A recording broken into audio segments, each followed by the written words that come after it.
Hello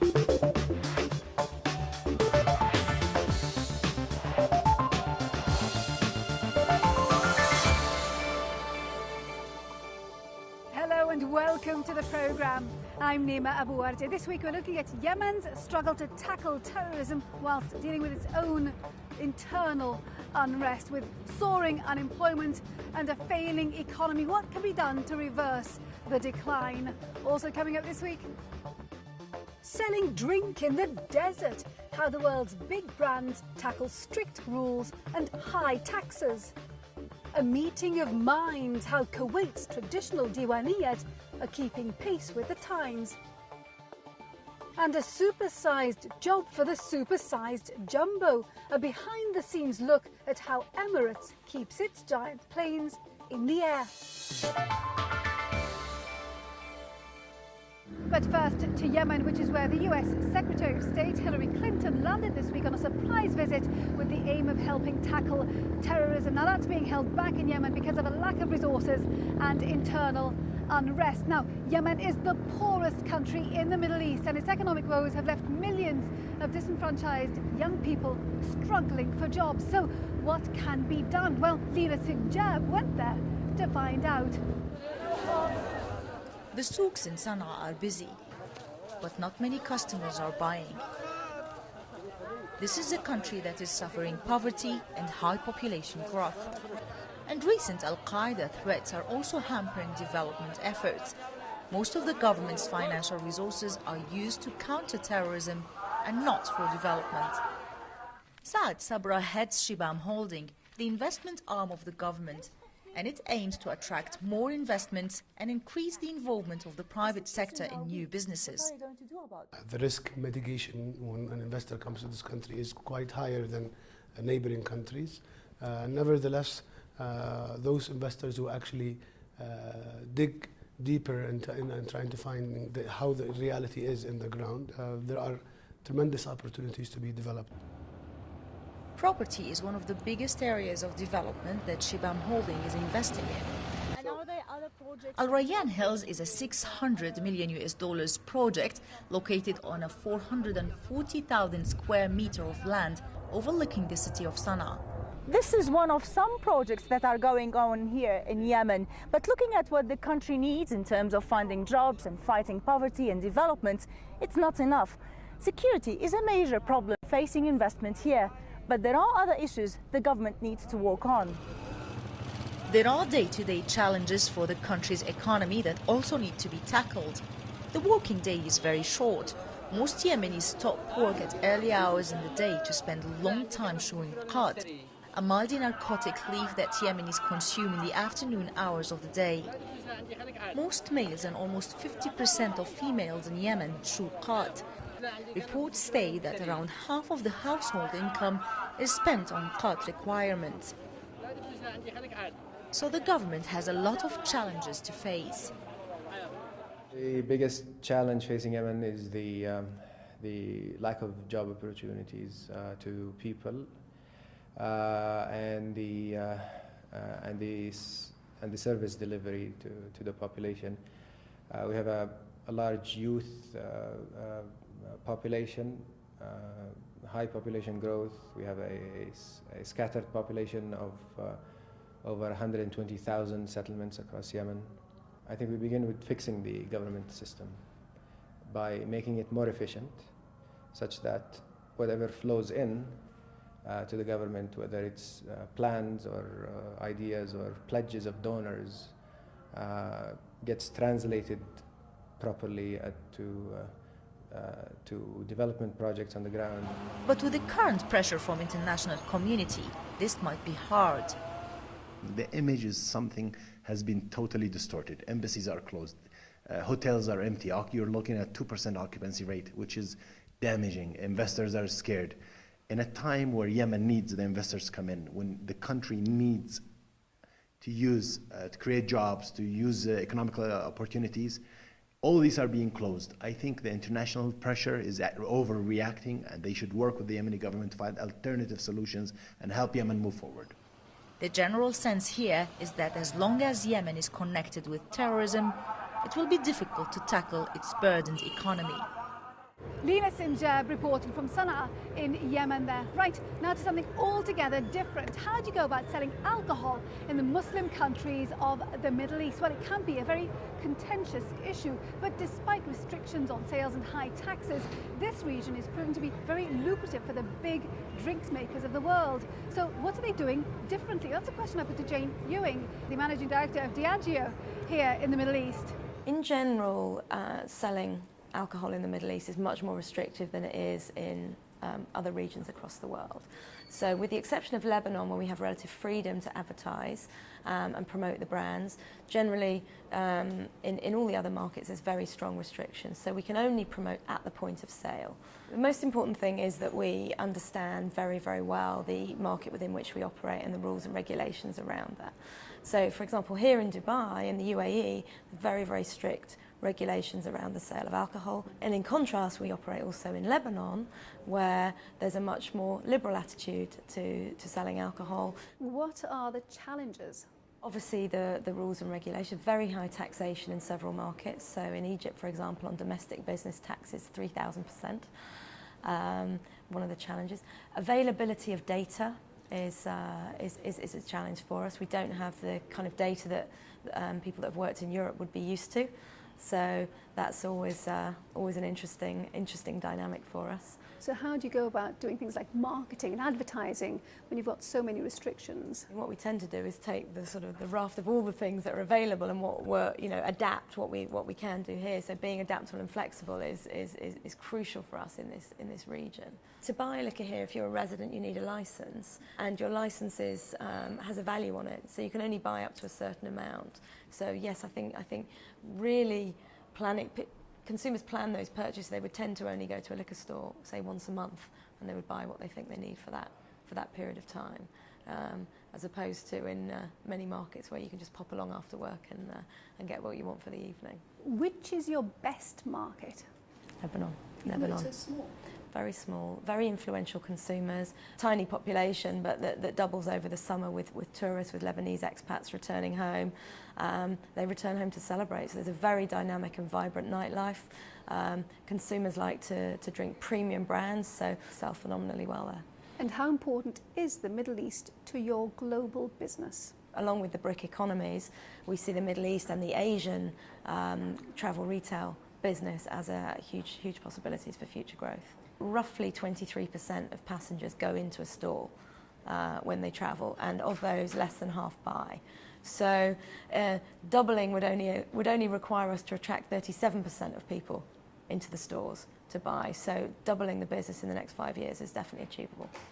Jane Ewing of Diageo Middle East speaking to me earlier. Over to Kuwait now, where the Diwaniyah still has a special place in society. It's where men meet to discuss the big issues of the day, everything from business and politics to family life. But because of the pressure of modern day life, the Diwaniyah has had to evolve, as Katie Watson found out when she went to the Kuwaiti capital. It's Tuesday evening and time for one of the biggest weekly social gatherings in Kuwait City. This Diwaniyah is run by the Al-Awadi family. Between 100 and 150 men turn up throughout the evening. That number can rise to about 1,000 for special occasions such as weddings. More or less all the families in Kuwait have a Diwaniyah. Some people, they call it a small parliament for the country. This is exactly the name or the subject why we gather in Diwaniyahs. It's very important custom which we had it from generation and generation and generation, and I think the Diwaniyahs is very special in Kuwait, and you don't see it in other countries, especially in the GCC country. For many, it's a chance to catch up over a cup of tea, but it also doubles as a networking event. Businessmen, families and politicians mingle and offer up advice. If you are interested in many aspects of or any specialized area, there are many people in the same area, whether it's economics or commerce or politics or social. We also talk about the economic situation in Kuwait, the stock market and inflation. and about the global economic crisis that affected the world and Kuwait specifically. It affected prices here. The tradition is passed down from one generation to the next. Politicians use it as a way to win votes, and businesses as a place to explore new ideas. The Diwaniyah remains an important part of Kuwaiti culture, but it's not just confined to traditional salons. Businesses are taking the concept and making it their own, which is proving not just popular, but lucrative too. Inside here is a radio station that has a show called the Diwaniyah. Let's go and have a look.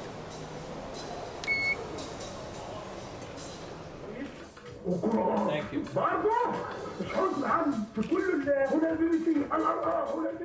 During this programme, people get in touch with their opinions on the topic of the day. The station's privately funded, and this programme alone brings in about 60% of the company's advertising revenue. Talal, who came up with the concept, says the secret to the programme's success is that it doesn't shy away from addressing serious topics. The show has been very hard-hitting in the past few years, so most companies, they want to come to the show because they know the investment is 100%. Other shows, sometimes, yes, they have good investment in it, but probably their market share is like 70%. They want to ensure that they have good coverage, and that's why they come for here. You have the traffic, you have the people listening, and you have a unique way of talking about issues, and people get attracted to it. So many people talk about it, which is beautiful. The internet is another place to pull in new audiences and boost revenue. This man helped set up Diwaniyah.com, where people gather online to discuss the important topics of the day. It's attracted an audience that's traditionally left out of Kuwait's Diwaniyahs. Considering the fact that women doesn't really have a lot of choices in Diwaniyah in Kuwait, and considering also that it's really inconvenient for them to go out from 7 to 10 p.m. Daily, we found out that the majority of our users are ladies. And that really helped us to really be unique in our Diwaniyah. The main contributors in Diwaniyah.com are the females, and the discussions are somehow different than the physical Diwaniyahs that we really go to. It's business as usual back at the Al-Awadi family Diwaniyah, which has been hosting these guests for hundreds of years. But it'll have to live side by side with these new forms of technology to make sure it exists for generations to come.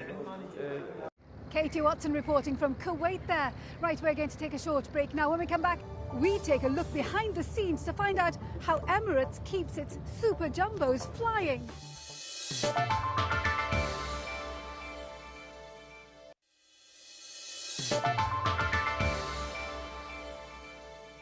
Welcome back to the programme.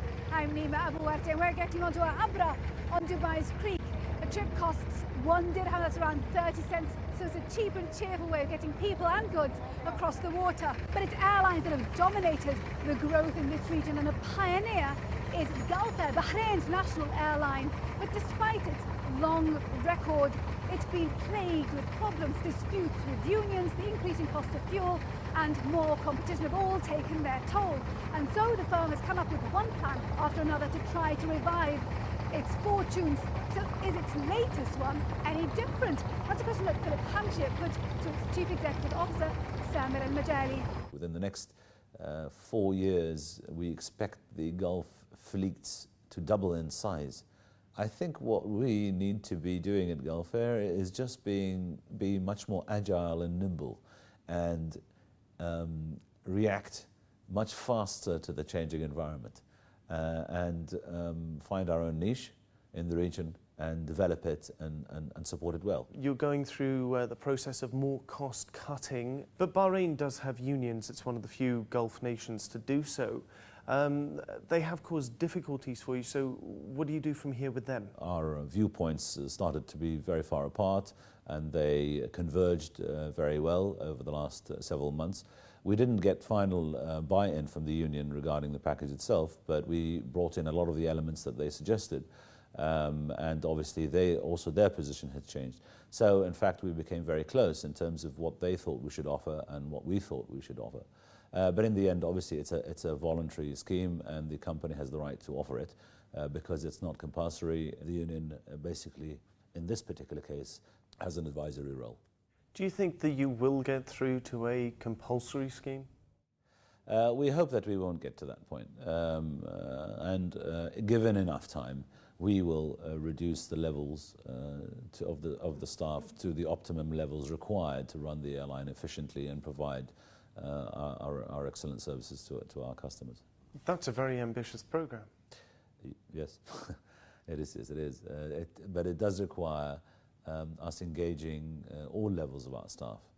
In the end, it's the staff of the company that will turn the company around.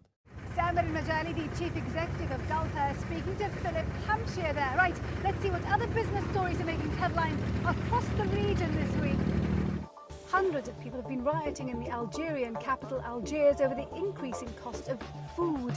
Prices of cooking oil, sugar and flour have doubled in the past few months, while global food prices hit a record high in December. This follows similar clashes in Tunisia, where young people have been protesting over unemployment. Saudi Arabia is to deploy more than 35,000 specialist guards to protect its oil fields, processing plants and pipelines. The kingdom's interior ministry began training the guards in 2007 to protect Saudi Arabia's oil infrastructure from terrorist attacks. Saudi Arabia remains the world's largest oil exporter and sits on 1/5 of the world's oil reserves. Pakistan International Airlines and Turkish Airlines have joined forces to compete with Gulf carriers. Under the agreement, the Pakistani state carrier will gain access to more than 100 European cities by feeding traffic into Turkish Airlines' Istanbul hub.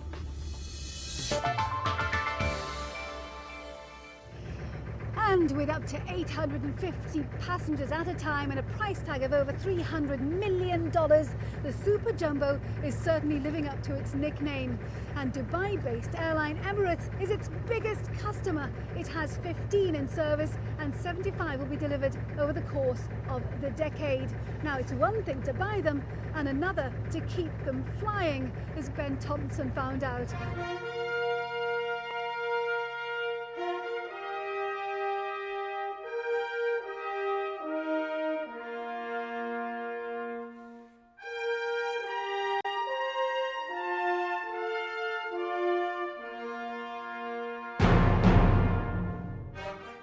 They are the giants of the air, carrying more passengers and more cargo than ever before. But from time to time, even the world's most advanced plane needs a checkup, and this is where it comes to get it.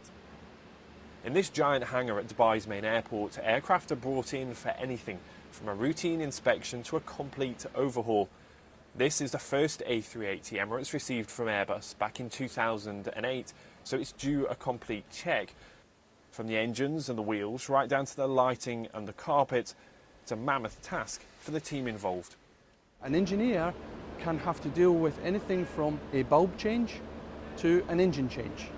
It's very complex. It is like being a doctor in a hospital who can be 1 minute changing a toilet pump to being involved in a flying control change on an aircraft. We can have an avionics person who can change a bulb in an exit sign down to changing a computer that controls the flaps and slats on an aircraft. The diversity is huge, and we need to ensure that we train and that the people are capable with the right skill levels and resources and support in order to achieve that. And that team has a lot of work to do. There are around 320 miles of cable on each of these planes, controlling everything from the wheels and the brakes to the TVs and the toilets. Spotting a problem now, before it happens, could save the airline millions of dollars.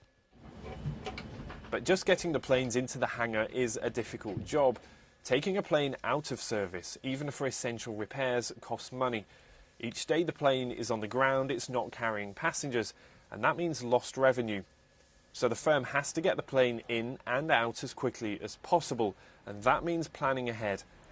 But with more than 150,000 spare parts for this plane, having them on hand and ready to fit is vital.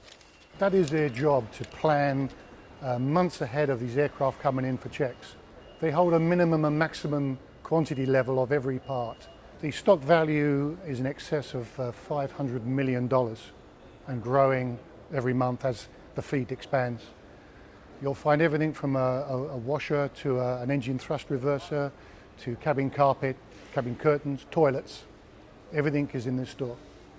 But whilst this place deals with what goes onto the planes, it also has to deal with what comes off. Refurbishing aircraft creates waste, which, until now, was simply dumped in landfill. But around 85% of the plane can be used again. So the airline is recycling more and more, an attempt, it says, to offset some of the impact it has on the environment. We have the aluminiums as part of the seats, we have the fabrics, we have cushions, we have the electrics with the wiring, we have all the plastics around parts.